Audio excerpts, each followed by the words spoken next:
Hello, I'm Jack Grady, and on behalf of the Archives and History Committee of the First Baptist Church on the Square in LaGrange, Georgia, we welcome World War II veteran Bill Wright, and we thank him for his service to our country and to our church.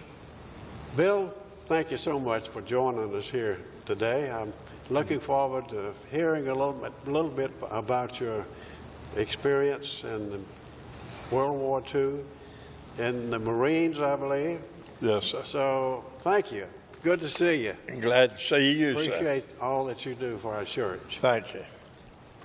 I might just say, I know that you, for many years, I don't know how many, but you can tell us, you've been the chairman of the Meals on Wheels program in this church and do a tremendous ministry. Would anyone like a job? Use this as a commercial, huh? But you do. How long have you been chairman of the Meals on Wheels program? As chairman, probably 10 years. But prior to that, I was just I just delivered the meals and worked in the kitchen preparing the meals. So you've been associated with that program for about 20 years. 20 years. Remarkable. Well, I know it does an awful lot of good for a number of people, a lot of people. And on behalf of our church, I certainly want to take this opportunity to thank you for that. Well, let's talk a little bit about your World War II experience. Bill, were you drafted or did you volunteer?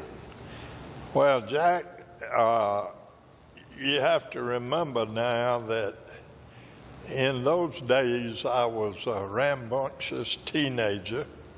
Oh, you're not now? Not rambunctious. Okay. All right. But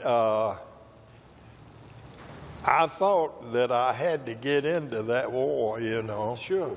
They couldn't win it without me. Yes, I understand the mindset. So I went down and tried to enlist and was told pretty rapidly that I was underage. Oh, well, you're what, 17, 16, 17? 16 years 16. old, I believe it was. And so I got the papers and carried them home with the idea of getting my father to sign the papers as proving my entrance into the Marine Corps. And he was the only one with a level head in this whole situation. Okay. He said he would be more than happy to sign my papers just as quickly as I finished school. Okay, good. Good for him. I could not see in any way, shape, form, or fashion that was going to help win this war, and that's all I had on my mind right then. Yes. But you had to go along with him. But I had to go along with him, and so he stood by his agreement, and when I walked off of the stage after graduation from high school, he handed me my papers, signed, sealed, and delivered. Oh, good. Yes. And I left within the next few minutes and headed for the recruiting office. You just couldn't wait. Just couldn't wait, and I was afraid the war was going to end before I got there. Oh, yeah, I understand. So I enlisted in the Marine Corps then. That afternoon. Without delay, yeah. Without any delay. That day. Had my physical, was sent down to get my physical, so I was all ready to go. And where did you go? To the recruiting office in Atlanta. Okay. And this was in January of 1945. Oh, January. Okay. Right. So it was just before the war was over, Still fortunately. Yes, but it was still raging at that But point. that's right, it was still raging. But I enlisted at the recruiting office, and as a quirk of fate would have it, the recruiting sergeant did not need me to fill his quota then, and I had to wait 3 months after that before his quota needed filling, and I got called. Oh, so that was an anxious 3 months. That was an anxious 3 months. Yes, sir. Oh, yeah. Okay. But this was the Marine Corps. This was the Marine Corps, yes, sir. And 3 months, did you go back then, or did they No. call you out? There was nothing that I could do because I could be called at any minute. Oh, And whenever I was called, I had to report I see. right away. yes. So it was the same as being in the service, but I was just not doing anything. I see. Sure, you were standing by. Standing by. Yeah. Okay. Well, then 3 months went by, and they called you, and you I reported for duty. then got called to the infamous, I was called back to the recruiting depot in Atlanta, Okay. and we were put on a bus to be sent to the infamous Parris Island, South Carolina Oh, boy. boot camp. Yes. The one thing that's been the hardest thing for a lot of people in their lives was trying to manage to get through Parris Island without getting into any kind of trouble. What was the length of time? We had, Boot camp. I have to give the drill instructors that changed us from civilians to partial soldiers an awful lot of credit, because they had to take wild teenagers that were used to doing any and everything they wanted to practically, and make some kind of unit, some kind of group that when you said go, they went, and not ask why. Yes. Okay. And they did manage to do this in 8 weeks. 8 weeks. Okay. Now that was the extent of what they tried to do. They tried to break down a person and rebuild him in 8 weeks' time. And in trying to do that, that's a job and a half. Yes, I'm sure. But you saw it coming together. We, Part of that. it finally came together. We lost one man who was an Indian, an American Indian, and could not speak satisfactory English, and he had to be sent to an English class before he could continue his operation, his path through the process of Yes. becoming a He Marine. wanted to be sure he could communicate. Right. Okay. So at the end of boot camp, At the end of boot camp, we were then split up. Well, I should say the end of boot camp was one of the most memorable times that I had there, and it would not mean very much to anybody that hadn't been there, but every enlisted man and officer has to go through boot camp. Oh.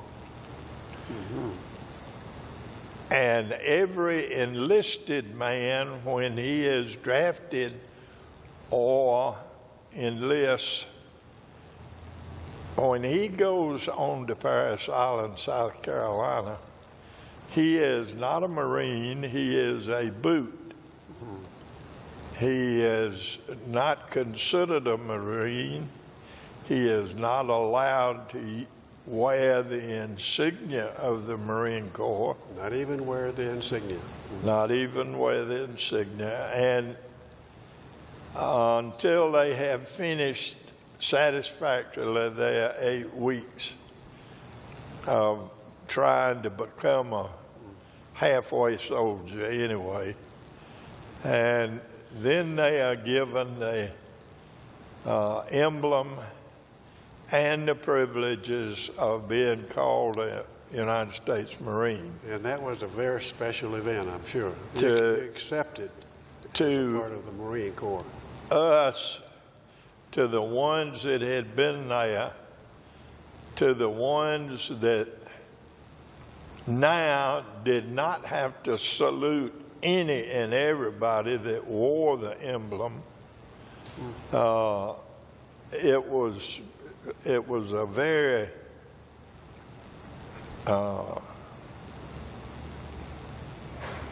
very, very, very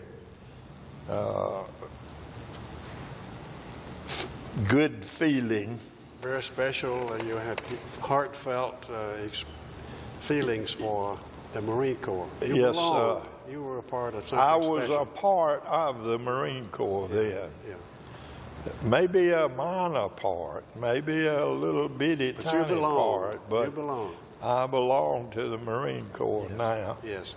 Well, Bill, I didn't realize that a while ago you said the officers, even the officers had to go through. Even the I officers, don't guess I thought about that. all Marines have to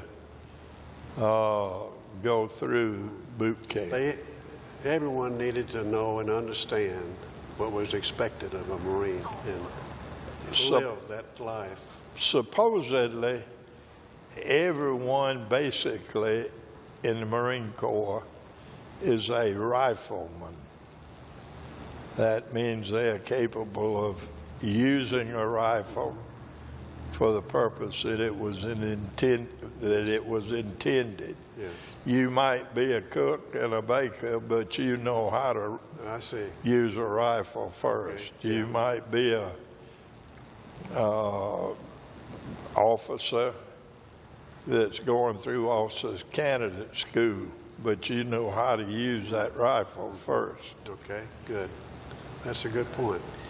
Well, Bill, once you completed boot camp, where were you assigned? We were assigned to Camp Lejeune, North Carolina. There are two basic training camps, you might say, one on each coast, Camp Pendleton, California, Oh, yes. and Camp Lejeune, North Carolina. They are really the basic training. The boot camp is you're not really being trained to fight, to be a soldier until you get into boot camp. Until you get into basic training, which is generally at One of those. Camp Pendleton or Camp Lejeune. That's the second level of training. The second level of training. And the great majority of the Marine Corps is made up of the Fleet Marine Force, which is all of the fighting units. You have the Sea Marines that are stationed on board ship. Yes. You have Sea Marines stationed in quarters at Quantico, Virginia, another training base, at Camp Lejeune, and at Pendleton. You have embassy duty. Oh, okay. The Marines that are stationed at all of our embassies around the world. Okay. It sounds like most of those bases you mentioned are on the coast, one of either the West Coast or the East Coast. Well, the Air Force is Marine Air Force is another. The basis for their units is another thing that I never ever got into. I seemed well satisfied to keep both feet on the ground. Okay. And don't know a whole lot about them, but you are correct. In general, most of the bases are close to the coast so that they can move the Marines quickly any place in the world that they Atlantic might or be needed. Pacific. Atlantic. Interesting. Very good. Now, where did you go from there? Were you assigned some kind of overseas duty? Well, we were assigned as a replacement draft, knowledge of which we had none, really. We didn't know where we were going, why we were going, which is the way most things move in the service. Yes, sure. But we did know we were a replacement draft, and we got in the middle of the ocean, and after all my efforts, all my struggles, so to speak, Getting prepared. trying to get in the Marine Corps before the war was over, And then prepare yourself in basic training and all of that. the war was over when we were sitting in the middle of the ocean. You were in the Atlantic or Pacific? We were in the Pacific. On your way probably to one of the South Pacific islands. The rumor was that we were going to a training staging area that would go from and then go from there onto the mainland of Japan. It sounds like you were being prepared, and you were not aware, I'm sure, of all the details. As you said, they only let you know just a bit of it. But it sounds like you were being prepared for the invasion of Japan. Well, it sounded like it, and our training had shown that very pointedly also for some time. Our training after we went to Camp Lejeune was in jungle fighting, in landings, beach landings, the type of activities that we would be involved in if we were in the islands. Yes. And all of a sudden, our training switched over to house fighting. That comes back to this. Which comes back to, or fits in with the, what everybody was saying that didn't know anything about it. but saying it anyway, Speculating, yeah. and speculating. They were saying that we were going into the mainland of Japan, Yes. and Bill, don't you know, if that had to happen, and I know it was a very definite option. I've done a lot of research on this, but if it had happened, it would have been a horrific battle, and hand to hand, some of it even, I'm sure, and there would be kamikaze planes flying into the ships that were bringing you, the Marines and others. It would have been a fierce, fierce experience. well, it along with all of the other stories that came out that I don't guess very many people ever will know, was that the civilians themselves were had explosives attached to them, and they were ready to die for the emperor. Yes. And most of us were not quite ready to die for the president right then. Well, that's We'd like to get back home, but it would have been a terrible situation, because with them loaded with explosives, all they had to do was just bump into you, and there were several dead people. Yeah. Well, so how did you get the word that the war had ended? Well, when our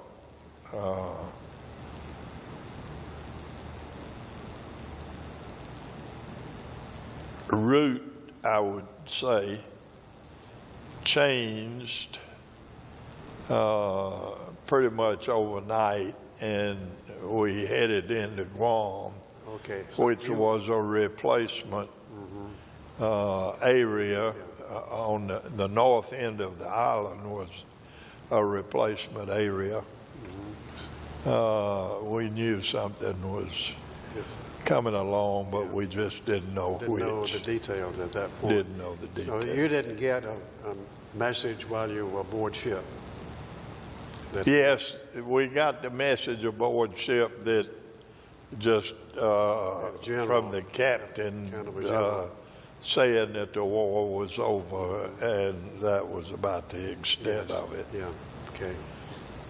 It was not a celebration like you saw in the papers at the end of World War II in Europe, you know. Yeah. Right. There was Nothing like I'm sure that. it was a kind of a somber group of people in a somber moment. Well, aboard that ship. it was a thankful moment that maybe a lot of lives had been saved. Yes, yes. And one of the things I mentioned, I've done a lot of reading on this particular period of time. I know that President Truman made the statement reflecting on what had happened in those last couple of fierce battles on some of those South Pacific islands like Iwo Jima, and he said, enough killing, enough. We've lost too many men already. So he wanted to go ahead and end it, and that's when the decision was made to drop the atomic bomb. Well, we just couldn't keep killing our people from all branches of the service. Iwo Jima was probably the largest of the island, probably had the largest death toll of any of them. And the closer we got to Japan, to the mainland of Japan, the worse it was going to be. Fiercer it was becoming, yes. Well, so soon you were on board ship heading back to the States, I guess, or did you stay over in some Well, island? Guam. Did you stay in Guam for a period of time? We stayed in Guam about 6 weeks, and then were sent to China. Oh, China. Yeah, you went into China. We did go into China, but now by this time we had drifted out of one situation into another. We had sort of drifted into. And what do you mean now by that? What was the other situation that you? The other situation was, quote, Korea. Oh. We had sort of drifted into that situation, even though we were still cleaning up World War II, and did for a long time. But you went into China. But we went into China and stayed in China about, I'd say, 3 years. 3 years. What were your duties there? Your unit. The 6th Division was stationed in Tsingtao, China,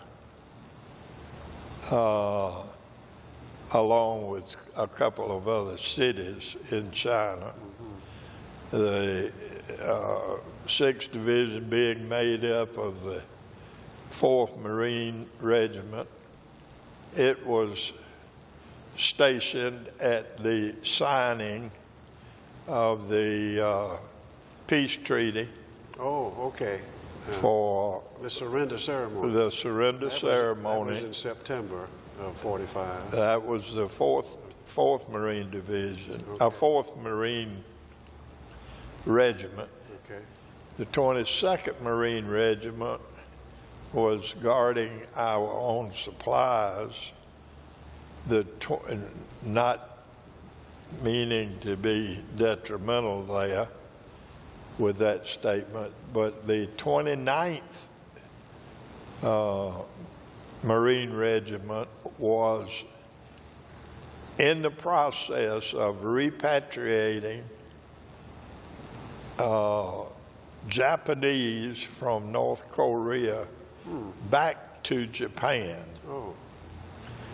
This was done with an agreement with Chiang Kai-shek and Okay. some of his goings-on Yes. over there.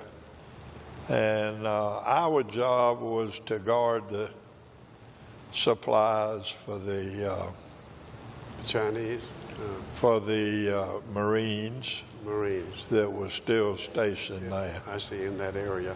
in that area. And I presume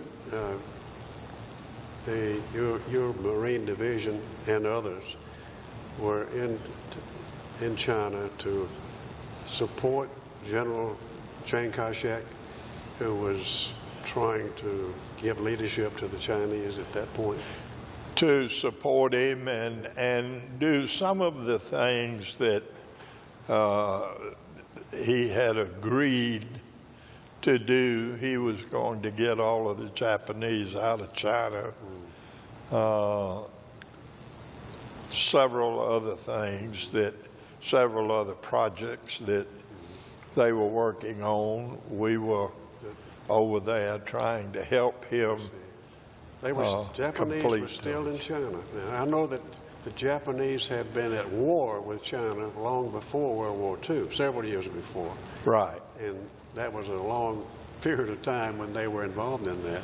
But there were still some Japanese in China. They repatriated Japanese that had never lived in Japan. But they were Japanese and they were in China, and Chiang Kai-shek wanted them back in Japan. I see.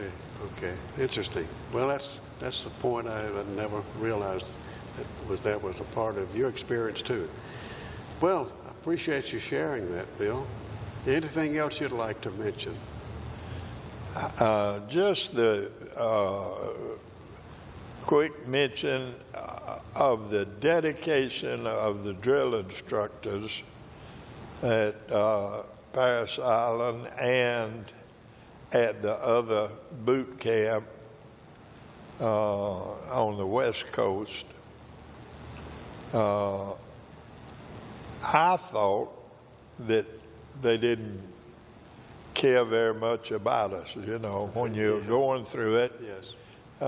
It's fairly easy to dislike somebody that everything he does is against your principles. Yes.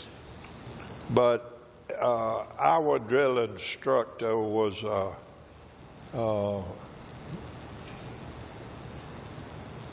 had been in the 1st Marine Division Raiders and had contracted malaria badly. And before we finished our 8 weeks, we had to change drill instructors.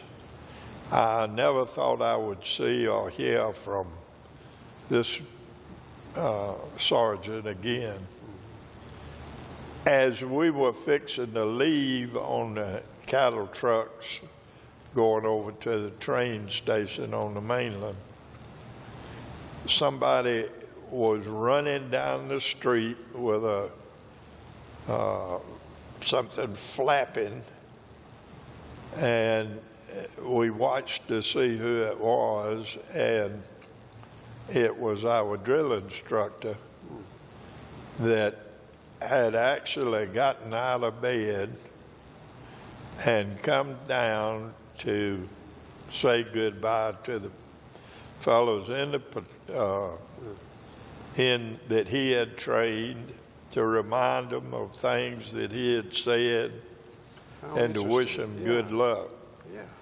And to me, that was hard to accept all at one time, really. But you've reflected on it.